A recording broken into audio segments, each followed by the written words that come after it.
هاتي فرخة وحطي عليها ملح، فلفل، بهارات، كاري، كركم، بابريكا، توم باودر وبصل باودر،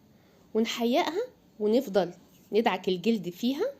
ونقلبها الناحية التانية، وبرضو نحط نفس التوابل دي رش زي ما انتوا شايفين في الفيديو، نرش كده ونفضل ندعك لغاية ما تشرب كل التوابل، ونسيبها ترتاح نص ساعة. هجيب طاسة احط فيها معلقة زبدة،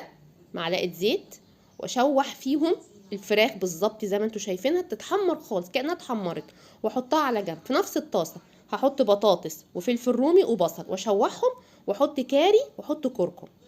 واحط كوبايه ميه وملح وفلفل الحياء العادي، يغلي غلوه، واروح جايبه سرفيس ارصهم فيه زي ما انتوا شايفين، واحط الفراخ، انا حطيت نص فقط، واحطها في الفرن نص ساعه او ساعه الا ربع، واعمل رز ابيض واغرفه زي ما انتوا شايفين، واحلى عشاء او غدا.